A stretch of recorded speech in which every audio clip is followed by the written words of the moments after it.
Bom dia, hoje eu venho aqui falar um pouco sobre nosso grupo, que foi um trabalho de coleta de solo entre duas áreas diferentes, em uma área de Gramado e outra área da Bananeira, que é essa área aqui que eu estou agora. Eu venho aqui com o meu grupo, que são os integrantes, eu, Victor Brandão, Marcos Vinícius, tem Jorge Henrique, Caio Henrique e Pérez Neto.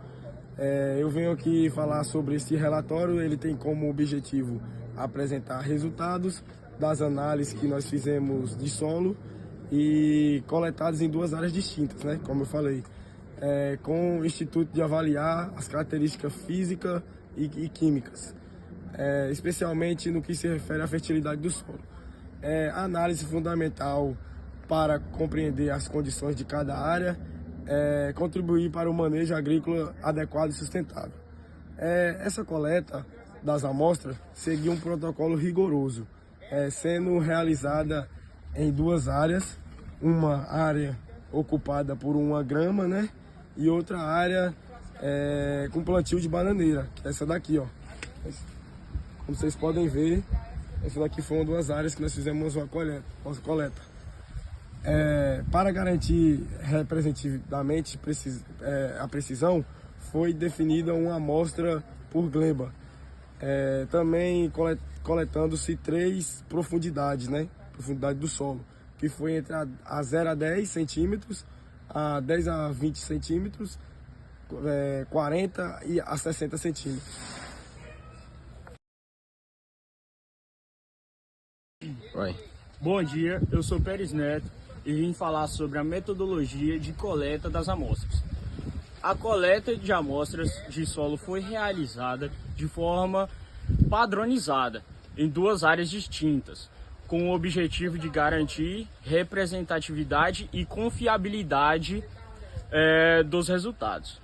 O procedimento foi o seguinte: área 1, fundo área gramínea. Foram coletadas amostras de 4 pontos distintos, com profundidade diferente, de 0 a 10, de 10 a 20, de 20 a 40, de 40 a 60. Para evitar dar erro na amostragem, as amostras foram armazenadas em sacos plásticos. Área 2, terreno das bananeiras. No segundo local, o procedimento foi repetido. As amostras foram extraídas de 3 pontos distintos, considerando as mesmas profundidades e o mesmo processo de mistura para a profundidade de 0 a 10 centímetros. O material coletado foi armazenado em sacos plásticos para posterior transporte. Área 3. Definição dos pontos de coleta. Os pontos de coleta foram escolhidos de forma estratégica para separar a área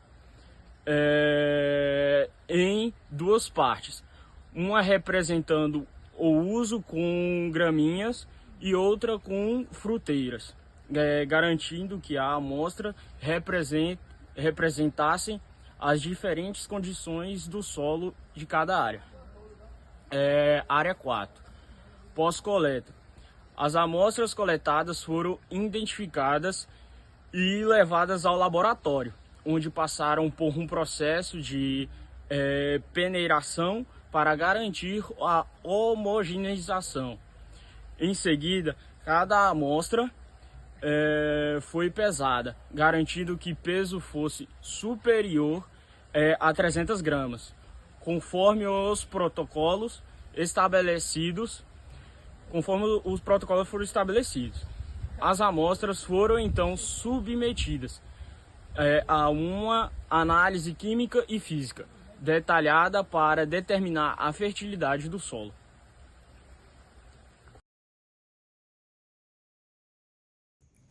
Meu nome é Caio, eu vou falar sobre os resultados de discussões. O pH 7,10 está numa condição muito boa, neutra e levemente alcalina, e isso indica uma correção já realizada, possivelmente com calcário ou resíduos básicos. Já o CTC, com resultado de 9,68, é uma média baixa, comum em solos arenosos do Cerrado. Já a saturação por bases, 91,48%, é excelente, ideal para frutíferas, pois o mínimo é de 70%. Já o alumínio é sem restrição, está numa condição ótima. O cálcio mais o magnésio, com resultado de 8,4, está numa condição muito boa e equilibrada. O potássio, com resultado de 0,488 c-mol por decímetro cúbico e 190,25 de magnésio por decímetro cúbico, está alto para a cultura do milho ou frutíferas, pode reduzir com doses de potássio. Já o fósforo, com resultado de 4,14 magnésio por decímetro cúbico, está baixo, requer fosfatagem, que o ideal é entre 8 e 12 para milho e frutíferas. Já a matéria orgânica tem um resultado de 1,88, está baixo. Solos arenosos têm menor capacidade de retenção e absorção de nutrientes. É fundamental adotar práticas que aumentem o teor de MO, que é a matéria orgânica. Pela análise da fórmula, que foi apresentada em sala, o pH 7,10 é considerado alcalino. Referente à soma de base, o T, referente à CTC efetiva, tem um acréscimo de alumínio. Já o CTC potencial tem um acréscimo do alumínio e o hidrogênio. A saturação por baixo, por porcentagem, tem a identificação de um solo fértil ou não fértil. Ele que passa por meio de uma boa avaliação, se descreve um solo bom para plantio ou não serve para plantio. Meu nome é Marcos Vinícius e eu vou falar sobre as recomendações na cultura da banana. A avaliação do pH do solo é a banana em uma cultura exigente em fertilidade e o pH ideal do solo para seu desenvolvimento é entre 5,5 e 6,5. O pH abaixo de 5,5 prejudica a absorção de nutrientes como Ca, Mg e P e pode aumentar a toxidez do alumínio. O pH acima de 6,5 pode reduzir a disponibilidade de micronutrientes como ferro e manganês. Matéria orgânica, como MO, é a banana que responde muito bem aos solos com alto teor de matéria orgânica, a MO. Melhora a estrutura do solo, aumenta a retenção de água e nutrientes, estimula a atividade biológica, recomendado. Teores acima de 3% de MO são considerados bons para a cultura. Em solos pobres, é ideal incorporar o composto orgânico, esterco ou adotar a prática adubação verde. Cálculo da colagem. A colagem visa corrigir a acidez do solo e fornecer cálcio, que é Ca, e magnésio, que é Mg. Fórmula simplificada em base da saturação por base. Recomendação geral de NPK para a banana. As recomendações variam conforme a tipo de solo, cultivar, produtividade esperada, irrigação ou sequeiro, e abaixo a seguir são as recomendações básicas para uma produtividade média de 30 a 40 toneladas a ano irrigada.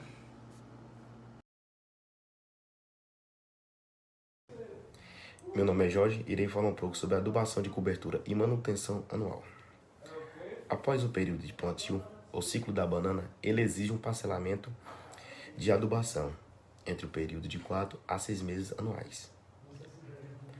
Por exemplo, pegando uma área com 200 kg de nitrogênio por planta, vou fazer um breve cálculo, pegar 200 kg, que dá aproximadamente 120 gramas de planta, que dá mais ou menos 1.667 plantas anuais, distribuindo 20 gramas a cada 2 meses por 6 aplicações por planta. Irei falar também um dos cuidados básicos e muito importantes. O primeiro é que a necessidade em potássio da banana é muito alta, mais que o triplo de nitrogênio. O segundo aspecto que eu vim falar é que em solos arenosos ou em regiões chuvosas, perifa mais parcelamentos para evitar a lixiviação, evitando também o uso do cloreto de potássio em excesso em solos salinos ou pobres em matéria orgânica. Acompanhe também com análise o solo, foliar anual para ajuste à adubação.